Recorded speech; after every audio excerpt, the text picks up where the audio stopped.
guys, and today I'm back with another spooky story. This time it's not really about me, it's about what happened to my dad when he was a little boy. Sorry, I just went upstairs, so I'm a bit puffed out, I'll just get my breath. So yeah, this is going back to about 1956, I think. And it was an evening time, and him and his friends were out playing pom-pom. I always remember that being quite a specific part of the story. They were playing pom-pom. And I think that's just a game where one of you hides your eyes, counts to 25, 30, whatever, and your friends scatter and hide. So off they go. Dad's counting. 1, 2, 3, counting. And all his friends just scatter off all different directions, hiding in all the most weird and wonderful and terrifying places they can find. And then Dad gets to the right, okay, coming, ready or not.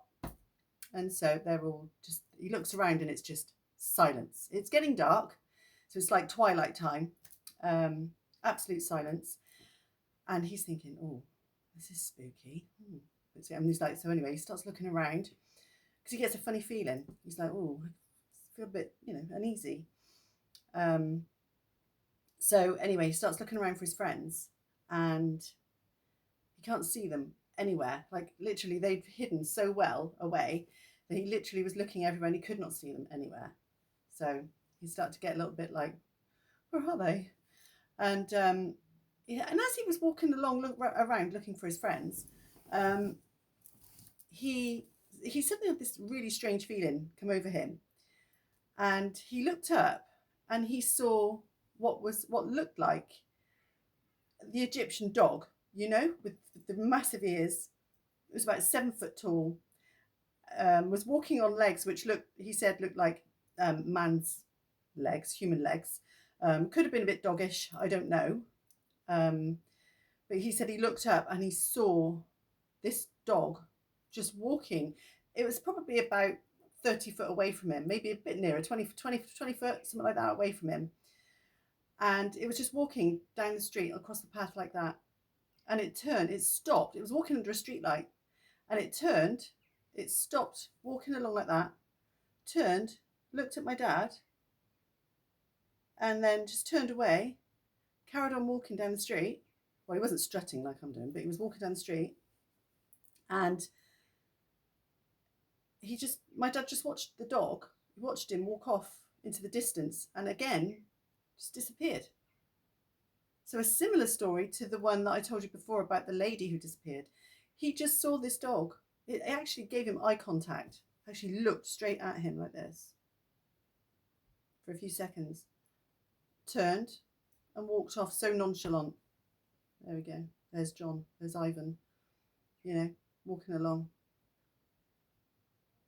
So yeah, that was really, really, really strange.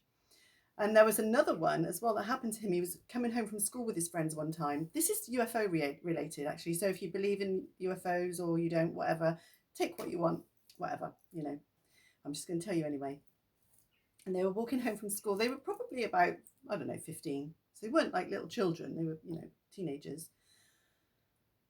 And they were walking along, and they decided to take a shortcut. Two of them said, oh, let's go this way, it's quicker. And my dad said, no, I'm going to go this way. And they said, well, we're going to go this way. So the two of them ran off and shot off in that shortcut direction. My dad carried on going into a different, was it my dad wanted? My dad wanted to go the shortcut and they said, no, we're going the regular way. And my dad went the shortcut way. So, and to go the shortcut way, he had to walk through a field. And that was the shortcut to his house, obviously. So he's walking through the field, walking along. And all of a sudden, he feels the hairs on the back of his neck stand up and he feels like an electromagnetic energy, feels like a buzz, like, that humming, strange electrical feeling, like when lightning's about to strike kind of a feeling. And he's just suddenly just felt, and he was really compelled to turn around and to look behind him because he felt something was off. So he turns around and he sees a gigantic spacecraft, something that he's never seen before in his life. It was nothing of this that he knew of at that age. He never recognized it as anything he'd ever seen before. And it was just sort of vibrating, like emitting this strange hum, sound. It's like, ooh, like a, you know, like an electrical sound. And he said he looked up and he could see it had like windows with lights, and he could see figures, not actual clear, but blurred figures, just, you know, walking around inside. And he said he literally shut himself, not literally, but he, you know, he was terrified, and he just literally ran as fast as his legs could carry him all the way home. And he banged and banged and banged and banged and banged on his front door. And he was really terrified, screaming, "Oh, mum, mum, mum." And his mum opened the door and she was like, "What? You look white as a sheet." And my dad just fell in the door, literally fell in the door. He was literally terrified. So my dad's had quite a few strange experiences like that. And the funny thing was, that old lady, she didn't like him. She was screaming, running, "No, no, no," the hot water lady, "No, no, no." My dad's had quite a few funny experiences like that, especially growing up. And so it's kind of strange that was linked, kind of, and the dog walking away and disappearing into the distance as well.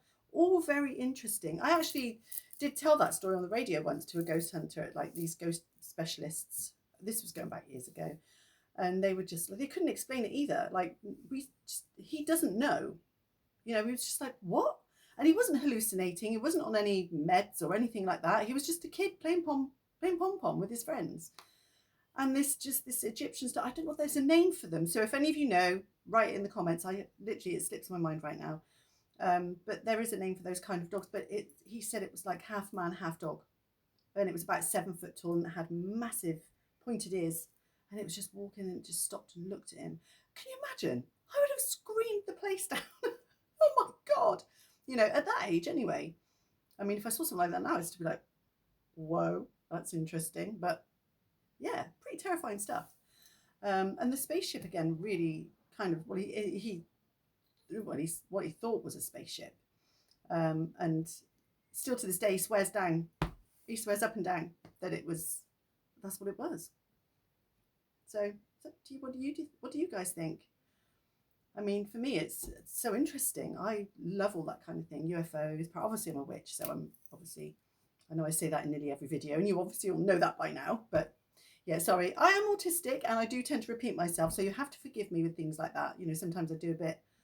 But yeah, very interesting and very intriguing, I would say. Yeah. So anyway, I hope you enjoyed those little tales of, well, they weren't really tales, they're experiences. That's the thing. They're not stories. They're literal experiences by mine, my family, you know, and things that we've lived through. And it's crazy. There's no answer. We have no answer for them. I always try to look for the logic. First thing I do, and I think as a human, your brain goes logic straight away when anything like that kind of happens. You go, oh, well, you know, what's the logic in this? How can I rationalize this? But I've tried years and years. I've looked over and thought, no, it was what it was. I'm not going to change my story, you know, to please people who don't believe in it. I believe I saw and I experienced or whatever. And it intrigues me. It fascinates me. It's really, really interesting, you know. So anyway, I hope you're having a great weekend and you've enjoyed my little experience tales. And yeah, do you know what? We've just got through a really, really bad heat wave. Like in the UK, it's been like living in the oven. Like it's been in your face hot. In your face hot. Like I'm getting hot flushes as well on top. So I was literally spent the last week in a ball of sweat, basically. Very nice information for you there, guys. But now, thank God, it's cooled down. We've had the last of it. And yeah, it's way more bearable. Way more bearable. Anyway, again, I must go. I'm going to go and have ice cream. It's still quite warm. Anyway, that's my excuse. Have a lovely weekend. The rest, well, it's Sunday, isn't it? But have a lovely week, and I will see you on the next story. Bye.